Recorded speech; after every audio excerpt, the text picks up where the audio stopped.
guys, and welcome back to my channel, or welcome to my channel if it is your first time here. My name is Jess. I upload videos once a week, and I know that I am a little bit late with this particular video because I just started a new job and it's taken up a little bit too much of my time and my brain power, so I haven't managed to sit down and film until now. But today I'm going to share with you all the books that I read in the month of February, so let's jump in.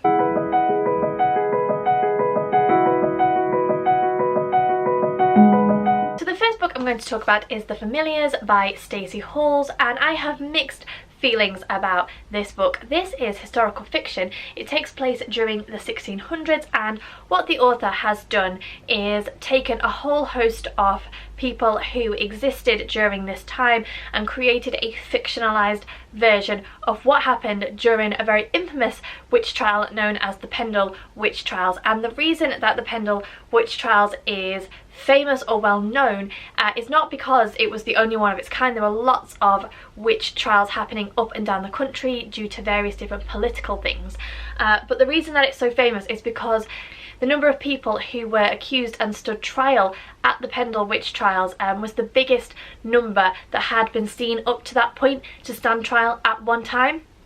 And this is not a spoiler because this is actual factual stuff, but you might want to skip ahead if you don't want to spoil yourself if you're planning on reading this and you don't know anything about it. I'll leave a timestamp for when I stop talking about it, but basically I think I'm correct in saying everybody who was accused at the Pendle Witch Trials was found guilty bar one woman called Alice Gray. And so what Stacey Halls has done, because there are no historical documents that give a reason as to why she was the only one acquitted, why Alice Gray was the only one acquitted, and so what Stacey Halls has done is she has created a fictionalized version of events and tried to explore a possible reason why Alice wasn't convicted along with everybody else. And the reason that I have mixed feelings about this, I think that it's an excellent book. It's really readable. I enjoyed getting to know and explore this period in history, but I think the reason that I have mixed feelings is because it's not a book about the Pendle Witch Trials, and I honestly thought that that's what it was. And there is a little bit of magical realism in connection with the Familiars in this book, and whether Alice Gray or some of the other people who are accused of being witches, there's kind of a suggestion that maybe they have that ability and that maybe they have familiars, and you see little glimpses of it, but I just felt like it could have been explored so much more, and it could have been turned into a story that was just that little bit more rich and in-depth, and it just felt like it was holding back a little bit, and then it was just a surface level story, and that's fine. And I think that for people who don't read a lot of in-depth historical fiction, they'd probably find it really enjoyable, but I was just constantly like, any minute now the story's going to really get going, and that just didn't happen. And I felt like the author was almost restraining herself on the story that she could have told, and I would just have liked it to go that little bit further. So for me, that's why I think I gave it 3 or 3.5 stars. It was a really enjoyable story. I certainly enjoyed getting an insight into this period in history, and it did prompt me to go and do further research on the Pendle Witch Trials and to try and get a more well-rounded and educated view of what happened. But yeah, I just was like, come on, she could have just enriched the storyline just that little bit more, in my opinion. And so for that reason, I gave it 3 or 3.5 stars, I can't remember now.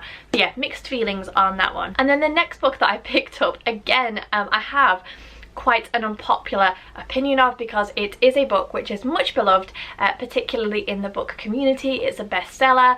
It comes with incredible high praise, and I was really excited, having read the back, having read a little bit of Goodreads and reviews on Goodreads. I was just so excited to read it, and then I just felt utterly disappointed. And I'm talking about The Binding by Bridget Collins. And again, I think my feelings for this book are a little bit similar to how I felt reading The Familiars, in that when you read the back and when you see how this book is being sold, you are expecting a historical fiction novel with a little bit of a fantastical twist, and there are certainly elements of that to be found within this book, but I personally felt like I had been missold what this book was about, and this is, in my opinion, again, it's my opinion, essentially just a love story. It's a romance that is kind of packaged up as this fantastical historical fiction story. So the basic premise, if you don't know, is that we're following the story of a young boy called Emmett who is chosen to become a binder. Emmett's family are farmers, they work the land. He was expecting to also be a farmer, and then his family receive a letter basically from the local binder saying he needs to come and be a binder's apprentice. And what that means in this particular world is that if a person wants to forget a memory that they have, maybe because it's a bad memory, they can go and see a binder, and the binder will remove that memory from them and bind it into a book. And on the surface, this book had so much potential, and I really desperately wanted it to be the story that it could have been, and it just wasn't, and it fell so short of the mark. And I'm even gonna say the point that at the very beginning of the book, when Emmett receives this letter to go and be the binder's apprentice, there is never any context given as to how the binder could have so much power as to just request someone willy-nilly, or you get kind of a hint that there's a reason why Emmett has been chosen, and you never find that out. Like, you literally never find out why he was chosen. And there was just so much untapped potential within this story. I mean, the way that it is written is beautiful, it's fluid and it's rich and it's descriptive, and you know, Bridget Collins has spent a lot of time building and creating a world which has hints of our modern world but with a historical flavour to it. So much thought had gone into the book, but it is just a love story, and at the end of the day all I was reading was a love story. And maybe had I gone into it knowing that I was going to be reading a love story, I would have a different opinion now sitting here saying this. But yeah, I thought honestly that it was going to be so much better than it was. I thought that there would be elements of discussing the morality of having a memory removed from you. You know, our memories, bad or good, shape us and cause us to be the people that we are. And how would it be to remove that? Would it change who you were as a person? Or sometimes would it be better to save someone the pain of having to carry that memory with them? Or does that alter the person that they ultimately become? You know, all that kind of stuff. None of that was discussed within this book. It maybe was really briefly touched upon, but that's it. And I'm just so disappointed for myself, and just for the book as well, because I just feel like it could have been this incredible story, and the author hinted at so much and just never explored it. So yeah, little bit disappointed. I mean, the writing, as I said, the writing is beautiful, it's really readable, really easy to get into. Just know the book that you are going to read before you pick this one up. Okay, so that's kind of the books I didn't particularly enjoy out of the way. The final two books that I'm going to talk about I absolutely adored, and I'm so pleased that I read them. So the first one is The Alloy of Law by Brandon Sanderson. So this is a fantasy book. It's a spin-off trilogy based on Brandon Sanderson's Mistborn trilogy, which is high adult fantasy. And it's so interesting because the magic system that Brandon Sanderson has created is all based around the ingestion of metals, and certain people are born with an ability to ingest a metal or an alloy, and it enhances a certain ability within them. So I'm going to get this wrong, but pewter arms ingest pewter and it gives them an unnatural strength, that kind of thing. And if someone is able to ingest any metal and reap the rewards of that, then they are known as a Mistborn. So that's kind of the original trilogy. This trilogy is set some 100 years later after the events of that first trilogy, and it just has an entirely different spin on it, which I just thought was so clever and so fascinating. So you go from this high adult fantasy, which was rich in, you know, the underdogs beating the bad guy, and you've got your classic hero setup, to a crime fighting duo with so many humorous elements in it that I just thought it was so well executed and so well done, and I laughed my head off most of the way through this book. I'm really excited to pick up the next two books now. I mean, they're really short, they're really easy to read. I think you don't necessarily have to have read the Mistborn trilogy in order to pick these up, but it would certainly give you a more rounded reading experience if you were able to understand some of the things that the book mentions and talks about. But yeah, it was just so good. It was, I think the thing that struck me the most was how amusing and humorous it was, almost like it didn't take itself too seriously, and it was almost a caricature of the original more serious fantasy book, but it was just really good. I absolutely flew through it. I loved it. By far one of my favourite books that I have read this year.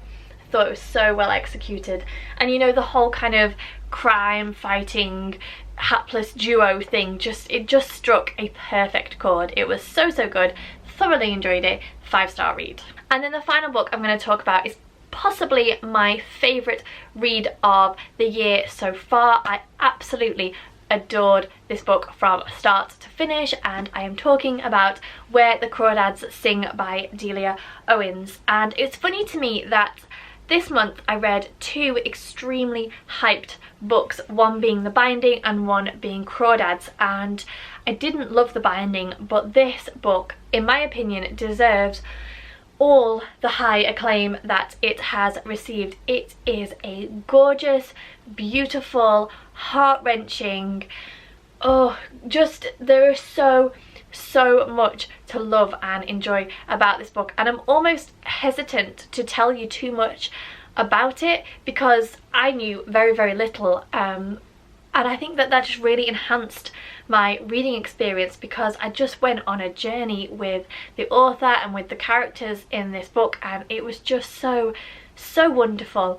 I'll tell you a basic premise. So it's set in the 60s, but we do skip back in time. So at the very beginning of this book, we start in 1969 when the body of a local man is found in the marsh, and rumours immediately begin to fly around as to who has done it, and the name that keeps coming up is Marsh Girl, and Marsh Girl is a young girl who has lived her whole life in the marshlands in North Carolina, and there's kind of a stigma attached to her by the community. They think that she's a little bit weird, and so you're following these two different storylines. We then jump back and we follow the Marsh Girl, otherwise known as Kaya. We follow her story from being a young girl right up to the present day, and then we also follow this kind of murder mystery investigation of who it was that killed the young man, who is called Chase Andrews. And as you might expect, eventually Kaya and Chase's stories intertwine, and we begin to find out what maybe actually happened. But really, the book is just so much more than that.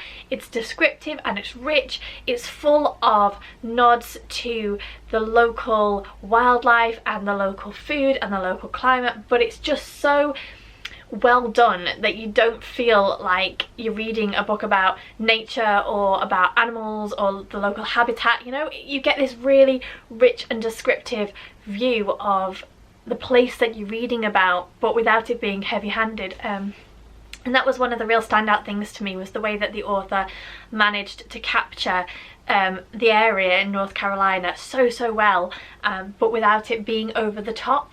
And also just the characters. I fell in love with so many of the characters. I am going to say that I cried at the end of this book. It was just so well executed, so well finished, just everything about it I absolutely loved, and this is definitely a book that I am going to be putting into people's hands and saying just read it. It's beautiful, and get ready for the journey that it's going to take you on. It is one of those quiet books that will resonate with me, that will stay with me, that will be a firm favourite for a long time, I think, and I'm so glad that I read it. This was definitely a 5-star, and my only criticism is that Delia Owens hasn't written anything else that is fiction, and I would really like her to, because my reading experience of this will be that I immediately want to read everything that she has ever written, and of course this is the only one, so hurry up Delia Owens and write another book. So there you go, they are the books that I read during the month of February. A little bit of a mixed bag, but I was really pleased to finish the month on an extreme high with Where the Crawdads Sing. Thank you very much for watching. If you enjoyed this video, please think about subscribing. As I said, I try and upload once a week. Give me the thumbs up, leave me a comment and let me know what you're currently reading, or let me know what your favourite read in February was. I always love to know. As I said, thank you for watching and I'll see you all soon.